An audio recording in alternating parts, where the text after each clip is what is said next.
എടാ നീ കവലച്ചട്ടിമ്മളോട് തെണ്ടി തിരിഞ്ഞു വന്നാലേ നിനക്ക് ഞാനിപ്പോ ആലോചിക്കുന്ന കല്യാണം മുടങ്ങും. അവര് നല്ല കുടുംബക്കാരടാ. ദത്ത് മനസ്സിലായോ? അല്ല മാതുലേശനെ, താൻ ഇതുവരെ എനിക്കൊരു കല്യാണം ആലോചിച്ചിട്ടുണ്ടോ? മുടക്കിയിട്ടുമില്ല. നീ പടാ, നീ ഇന്നേ വരെ എനിക്കൊരു ചായ വാങ്ങിച്ചതുണ്ടോ? അതുമല്ല, നിങ്ങളുടെ ജാതിന് എനിക്കൊരു കല്യാണം ആലോചിക്കാൻ പറ്റുമോ? നീ ഒരു കാര്യം ചെയ്യ്, മാമോദീസ മുങ്ങി ഒരു ക്രിസ്ത്യാനായിട്ടിങ്ങി വാ. എവിടെ വേണേലും മുങ്ങാം. മലയെ തോമാറ്റന്നെ അവള് ഡോളിയെ കെട്ടിച്ചേരാവോ? അത് ശരി, പക്ഷെ നിന്റെ കരന്തിരിവെന്നറിയണമല്ലോ. ഓ, അറിയിക്കാലോ. ഇത് കരം, ഇത് ഞാൻ കവലക്കെട്ടുമല്ലടാ കുരങ്ങ്.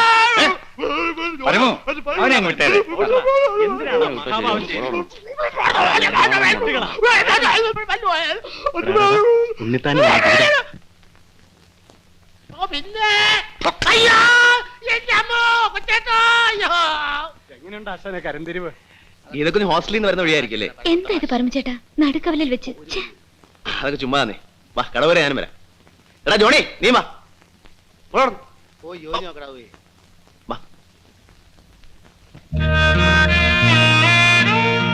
പറമ്പുചേട്ടാ, ഇത് ജോണിയല്ലേ, കാവിലെ കൊച്ചന്റെ ചേട്ടത്തിയുടെ? അതെ. പരമചേട്ടന്റെ അപ്രന്റീസ് ആയിരിക്കും അല്ലേ ചട്ടമ്പിത്തരം പഠിക്കാൻ? അങ്ങനെയൊന്നുമില്ല, അല്ലെങ്കിൽ തന്നെ പരമ ഇപ്പൊ ഭയങ്കര പാവാ. ഓ പിന്നെ, ഞാനിപ്പോ കണ്ടല്ലോ ആ പാവത്തിന്. ഇതാ ഈ ഗീതക്കുഞ്ഞിന്റെ ഒരു കാര്യം.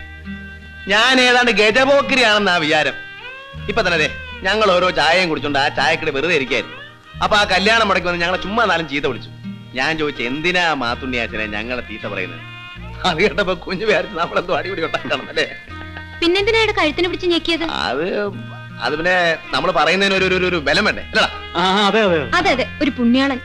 എന്തിനെന്നല്ലേ അച്ഛനോട് വഴക്കുണ്ടാക്കിയേ? അതെങ്ങനെ അറിഞ്ഞു? അതൊക്കെ അറിഞ്ഞു, നേരല്ലേ? അത് പിന്നെ ചുമ്മാ അല്ല. പിന്നെ പഠിത്തമൊക്കെ എങ്ങനെയുണ്ട്? നടക്കുന്നു. കുഞ്ഞാവിടെ കൊണ്ടോടാ ബാഗ്.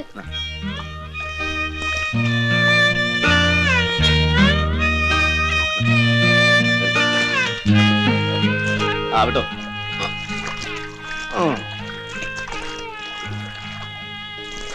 പാടാ.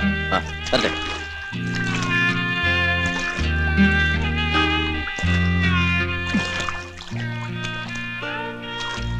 എടാ പരമേ, ആ കൊച്ചങ്ങ് തെളിഞ്ഞു പോയല്ലോടാ, നമ്മുടെ പിള്ളാച്ചന്റെ കടയിലെ അലുവ പോലെ. പാവം ഗീതക്കുഞ്ഞ്. ഗീതക്കുഞ്ഞിന്റെ അമ്മയും പാവ യശോദാമ്മ. ചെറുപ്പത്തി പട്ടിണി കിടന്ന് ഞാൻ ചത്തുപോകാരുന്ന ഇവരുടെ കാരണം കൊണ്ടാ അന്ന് ഞാൻ ആ ഗീതക്കുഞ്ഞിനെ സ്കൂളിൽ കൊണ്ടുപോന്നെ.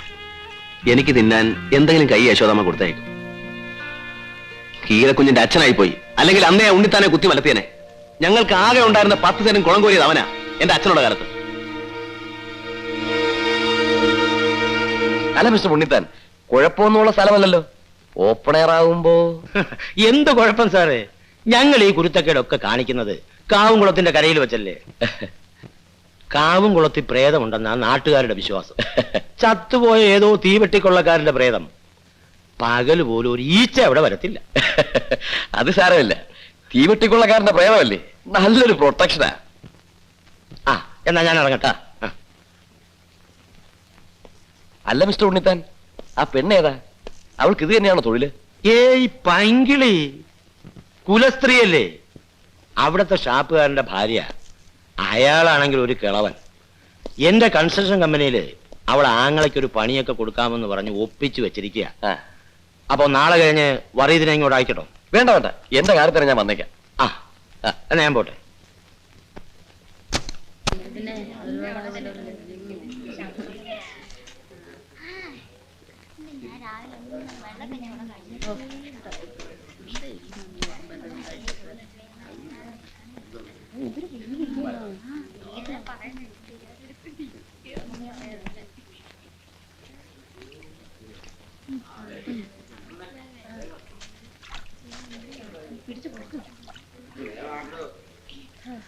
നീ എന്തിനാ ആ തോട്ടത്തിലെ പണിയും കളഞ്ഞ് ഇങ്ങ് പോകുന്നത്? ഒന്നുമല്ലെങ്കിൽ ഇതിലും ഭേദമല്ലേ അത്. ഒരു പെണ്ണ് കേസാ. എന്താ സാഹിബിന്റെ ഭാര്യയെ കയറി പിടിച്ചോ? ഓടാ, അയാള് പെണ്ണൊന്നും കിട്ടിയിട്ടില്ല. ഇത് കേസ് വേറെയാ.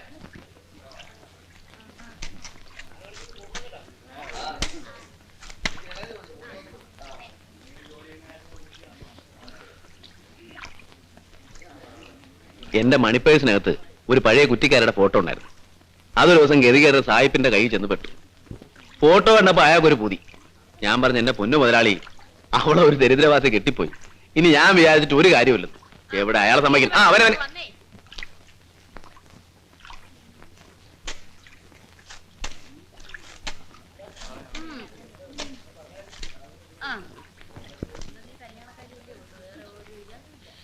ഗീത കേട്ടപ്പോ ഞാൻ പറഞ്ഞു വഴിച്ചെലവന് ഒരു 5000 രൂപ തരാമെങ്കിൽ അവളെ പൊക്കാൻ. അയാൾ തരികല്ലെന്നാ ഞാൻ ഓർത്തത്. പക്ഷെ തന്നു. പിന്നെ പോരാടിക്കാൻ നോക്കൂ. ഞാൻ ഇനി പോന്നു. ഇനിയിപ്പോ അങ്ങോട്ട് തിരിച്ചു ചെല്ലണമെങ്കിൽ 5000 രൂപ വേണം, അല്ലെങ്കിൽ അവളെ പൊക്കണം.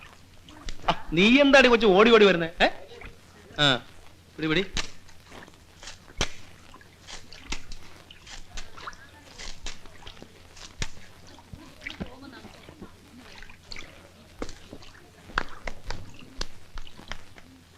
സായിപ്പിന്റെ പെരിയളക്ക് സുന്ദരിയുടെ പേര് ഞാൻ പറയട്ടെ. ഭൈമി. എടാ മിടുക്കാ.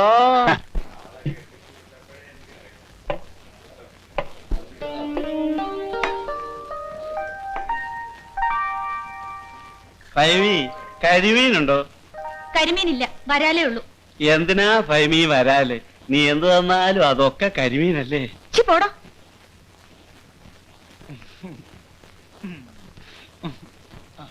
കെട്ടിയതാണെന്നും പറഞ്ഞിരുന്നു, ദേ കേട്ടില്ലേ? അവൻ ചുമ്മാ തമാശ പറഞ്ഞല്ലേ ഭൈമി, നീ അതൊന്നും കാര്യമാക്കണ്ട.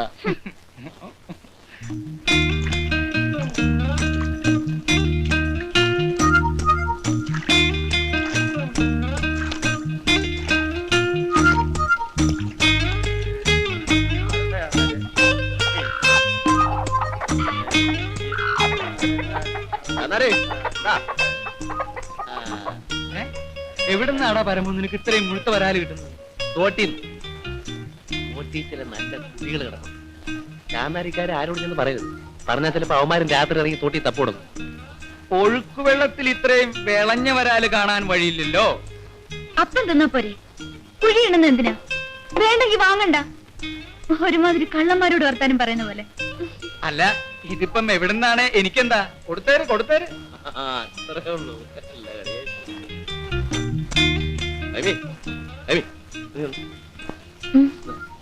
അല്ല പിന്നെ നമുക്കൊന്ന് കാണണ്ടേ? പിന്നെ അണേട് അണേട്.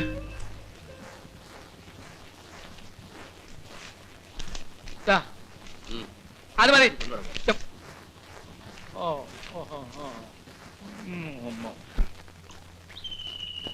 വെറുതെ അല്ലടാ ഇവനെ ഇവിടുന്ന് സായിപ്പന്മാര് പൊക്കിക്കൊണ്ട് പോകുന്നേ. കഞ്ചാവിന്റെ സുഖം അതൊന്ന് വേറെ തന്നെയാ. എടാ അത് പൊളിഞ്ഞു വെക്കണ, അതിന്റെ ഗ്യാസ് പോകും. കഞ്ചാവിന്റെ വില എന്താന്ന് നിനക്കറിയോ? കഞ്ചാവ് വലിക്കാൻ നടക്കും. നിനക്ക് വേണ്ടെങ്കിൽ വേണ്ട, എനിക്കെങ്കിലും ആ തോട്ടത്തിൽ ഒരു ജോലി വാങ്ങിച്ചതാ. നിനക്ക് ചങ്കുറപ്പുണ്ടോ? ഉണ്ടെങ്കിൽ എന്റെ കൂടെ വാ. കാശുണ്ടാക്കാനുള്ള വഴി ഇവിടെ തന്നെ ഉണ്ട്. കാവും കുളത്തില്. മീൻ പിടിക്കാനോ? ഒന്ന് പോടാ കഴുതേ. കാവും കുളത്തിൽ ഞാൻ ചൂണ്ടയിട്ടപ്പോ എന്റെ ചൂണ്ടയെ കുത്തിയത് മീനല്ല, തടിയാ. ഈട്ടിത്തടി. തടിയോ? ആ എഞ്ചിനീയറും ഉണ്ണിത്താനും കൂടെ സർക്കാരിന് അമുക്കിയ വക. കുറഞ്ഞതൊരു 10 ലക്ഷം രൂപയുടെ തടിയെങ്കിലും കാണും. 5 കഷ്ണം വെച്ച് ഓരോ ദിവസം പൊക്കിയാ പോരെ. ഒരു മാസം കഴിഞ്ഞാ പിന്നെ നമ്മൾ ആരാ? ഞാൻ കത്തിക്കാടാ. ഇല്ലേ?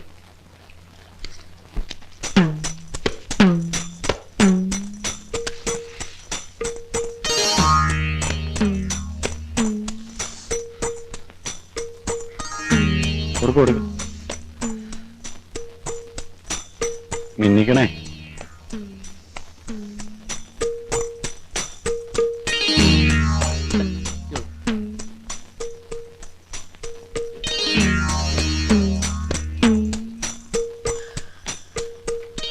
എടാ പരമേ, ദിവസം 5 കഷ്ണം വീതം പൊക്കാതെ ഒരുമിച്ച് അടപടലെ അങ്ങ് പൊക്കിയാലോ? എന്നിട്ട് ചായക്ക് രാമാനം വള്ളത്തെ കയറ്റി ചങ്ങനാശ്ശേരി കൊണ്ട് വിൽക്കണം. ഐഡിയ കൊള്ളാവല്ലോടാ. മോഷണത്തിന്റെ കാര്യം പറഞ്ഞപ്പോ ചെക്കന്റെ ബുദ്ധി കളഞ്ഞ കണ്ടില്ലേ? ഏതായാലും ശരിക്കും പ്ലാൻ ചെയ്ത് ചെയ്താ മതി.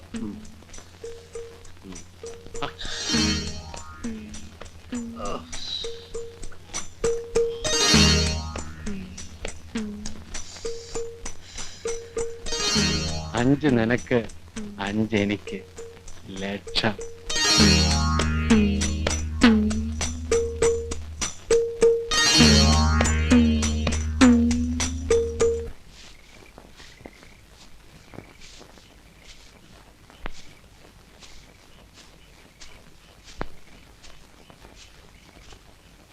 കുറച്ചുകൂടെ നേരത്തെ എത്തേണ്ടതായിരുന്നു. ഇനി സാധനം എടുത്ത് ചങ്ങനാശ്ശേരി ചെല്ലുമ്പോൾ നേരം വെളുക്കും.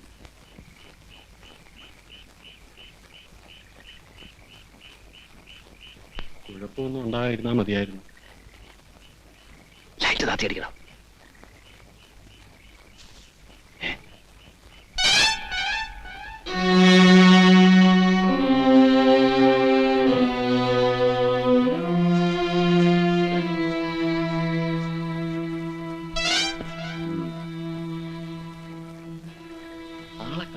ഇപ്പൊ വരും. വറിയത് പോയിട്ടുണ്ട്. ഏതായാലും ഇതങ്ങ് പിടിപ്പീര്.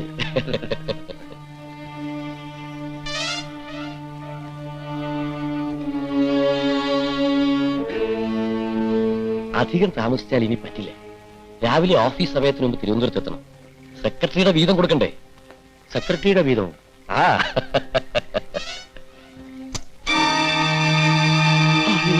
പിന്നെ ഇത് മുഴുവൻ എനിക്കുള്ളതാണെന്നാണോ വിചാരം? അത് കൊള്ളാം.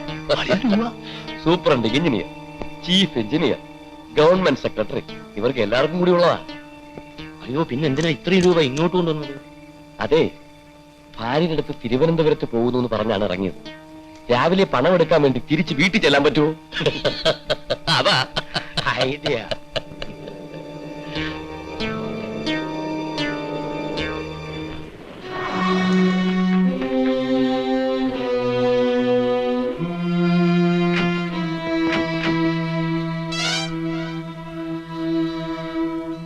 എന്റെ പൊന്നു പറയതേ, നേരം വെളുക്കുന്നതിന് മുമ്പ് ഭൈമിയെ വീട്ടിലെത്തിക്കണം. നാട്ടുകാരറിഞ്ഞാൽ ചാന്നാര് വെക്കും. നേരം വെളുക്കുന്നതിന് മുമ്പ് വീട്ടിലെത്തിക്കുന്ന കാര്യം ഞാനേ. വാ വാ പോകാം.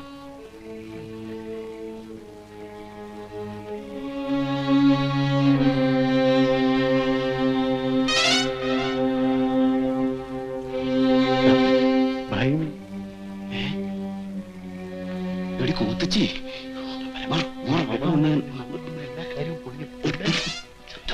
പിന്നെ എന്താ ഇത്ര താമസിച്ചത്?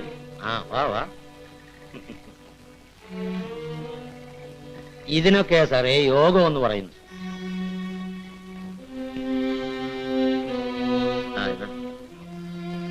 അറിയേ, നമ്മൾ എന്തിനാടാ ഈ സ്വർഗത്തിലെ കട്ടറുമ്പായി നിൽക്കുന്നത്? വാ പോവാം. ഉണ്ണിപ്പൻ, ഇതെന്ത് ചോദ്യമാ സാറേ? കാവും കുളത്തിനടുത്താണോ കുഴപ്പം? ഇവളോട് ചോദിച്ചേ. അല്ല, ഈ പണമൊക്കെ ഉള്ളതുകൊണ്ട് സാറിന് അത്ര സംശയമാണെങ്കിൽ ഇതിരിക്കട്ടെ, പിന്നെ തന്നാ മതി.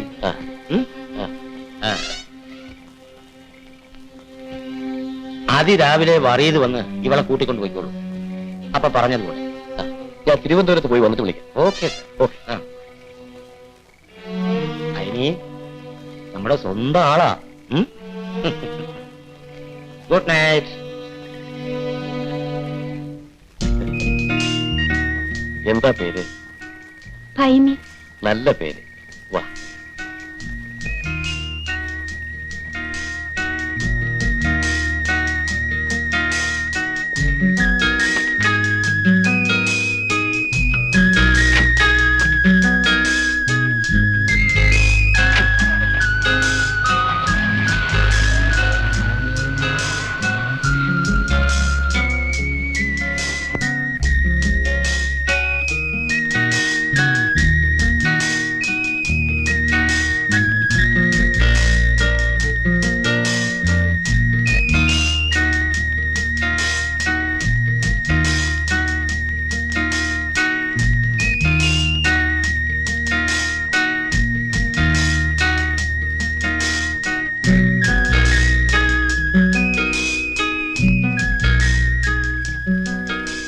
ഇവനെ ഞാൻ ഇന്ന് കൊല്ലും. ഒരു വെടിക്ക് രണ്ട് പക്ഷി. നീ കണ്ടില്ലടാ അവന്റെ പെട്ടി നിറച്ച് പണം. പക്ഷെ തോക്ക് അതൊന്നും സാരമില്ല, അവന്റെ കാര്യം ഞാനേറ്റ്. അവളെ പേടിച്ചാൽ വിളിക്കാൻ നീ നോക്കണം. അത് ഞാനേറ്റു. അന്നവാ.